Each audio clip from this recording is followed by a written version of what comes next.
I'm pleased to be here today with Kieran Mazaria, who's the CEO of Cadence Minerals. And Kieran's going to take us through the AMAPA project. Now, obviously at RiverFort, we know quite a lot about this project because we've been closely involved with the company helping to fund it and the company recently. But obviously our other listeners, would like to learn a bit more about it. So, Kieran, if you'd like to sort of start off and take us through it. Yeah.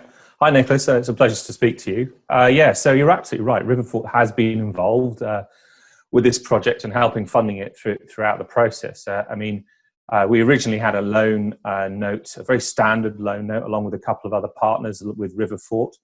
And we were looking at a change in strategic direction. So if RiverFort were instrumental in introducing this project to Cadence when we were looking for new projects where, as I said, we could be masters of our own destiny. And in addition to that, RiverFort have been really accommodating over the years to restructure our loans and bringing in pretty reasonable rates comparative to other competitors. So they've been instrumental in getting this done and helping us getting this done, and also in terms of the loan notes, being able to restructure that and being flexible in that regard as well.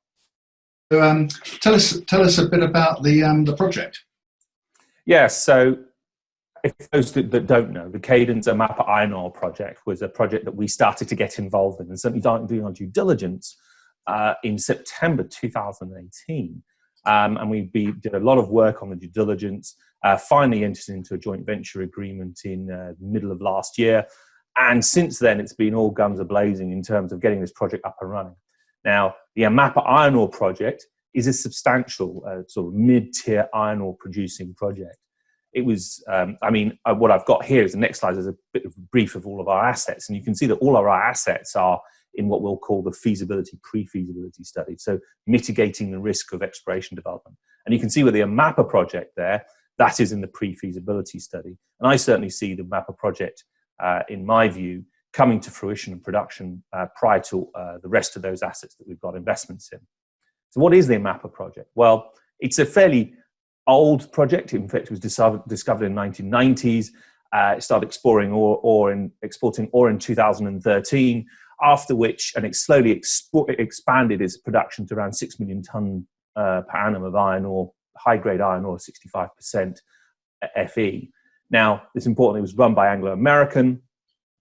It's a totally integrated project. It has beneficiation plant, rail line, and private port facilities. Now, these all have to be rehabilitated, but it's got a substantial resource of 348 million tonnes at 40% Fe, and it's really got a mine life for the next 14 years. I think what attracted us is that we could get into revenue fairly early and profitability fairly early. I mean, we're talking about revenue hopefully by the end of Q2 this year, and we'll be shipping the stockpile, which is estimated, depending on the valuation you use, between $30 and $40 million of net revenue to the company. It's got a mine life of 14 years.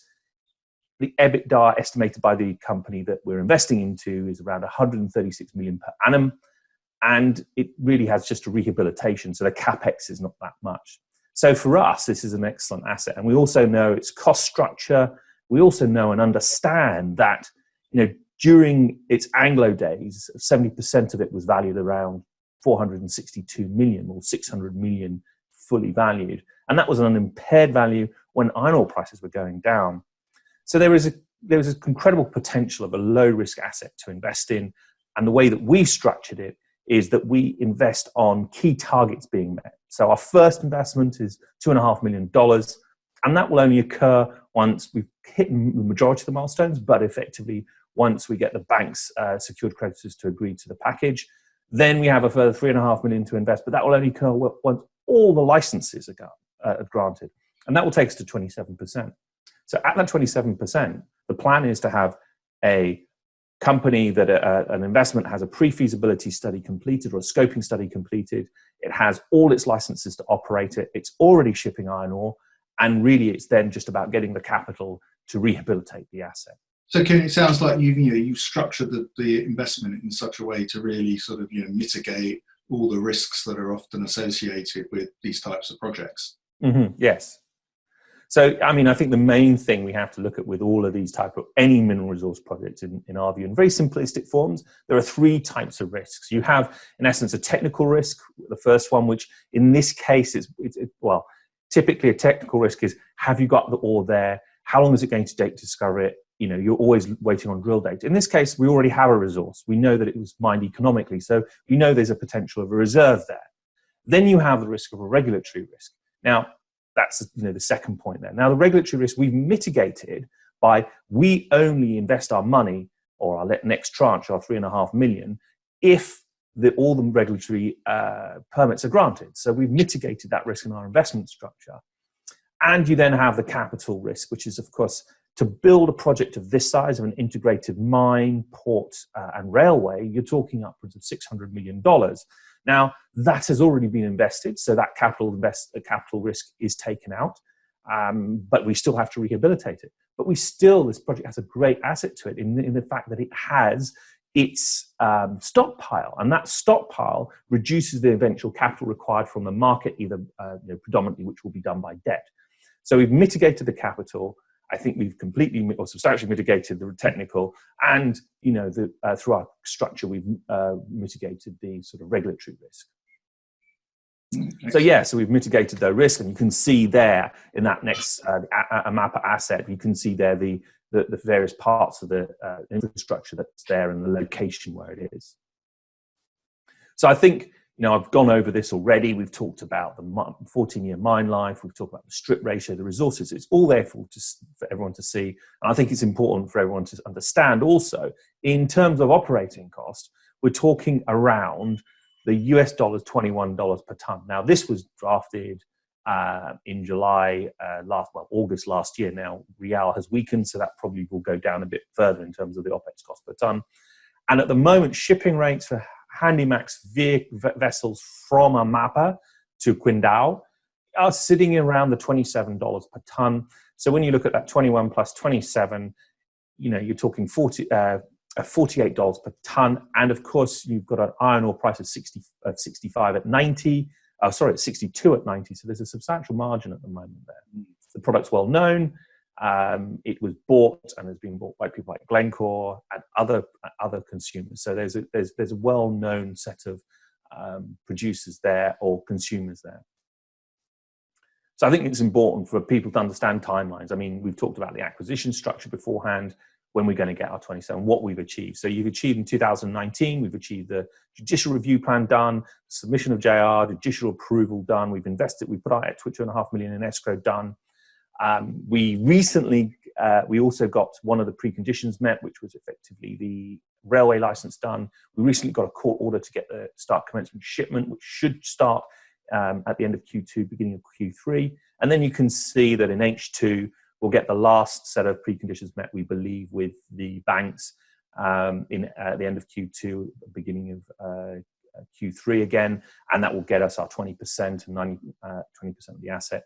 And then by the end of the year, we certainly hope that we'll be able to get all the preconditions met and therefore go to our 27% of the asset.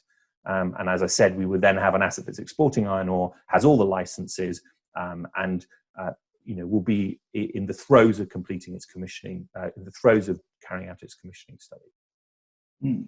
Excellent.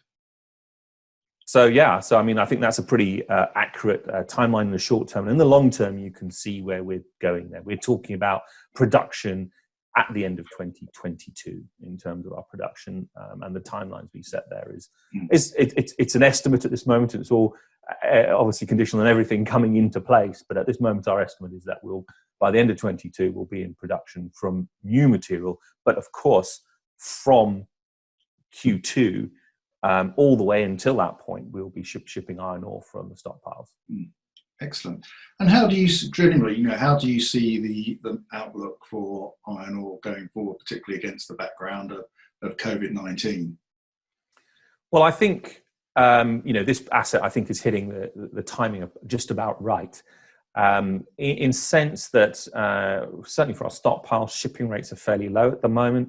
And you've got massive infrastructure spending in China going to go. And they're talking about that being in 5G networks, an expansion of their high-speed railway networks, and other capital expenditure, which is going to involve iron. And we are seeing, there was an article in the FT, we're seeing inventory coming down, and iron ore prices at 62% has gone above just $90.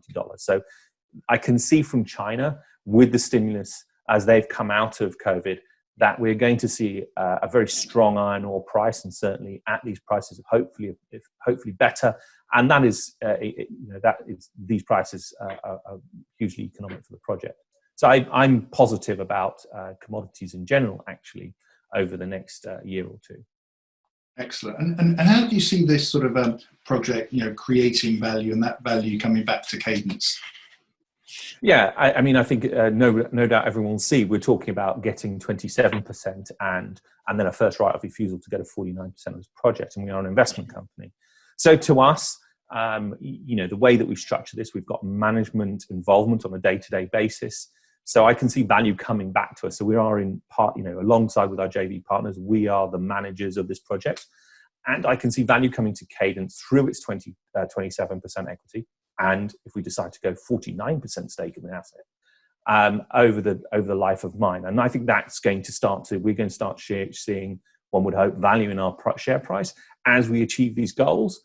And eventually, of course, through dividend payments from the Amapa project, which, given the project timeline to production, that's in a relatively sort of medium term. So I can see value in share price because we're going to deliver to these plans that we've talked about, and there is substantial news flow to come from that. And then in the medium to long term, from dividend streams from the asset. Excellent. Well, I mean, it really does sound like a fascinating project. So, Kieran, thank you for spending some time talking us through it today. And look forward to you, as always. The next step. Great. Yep. All right. Thanks very much. Cheers. Thank you.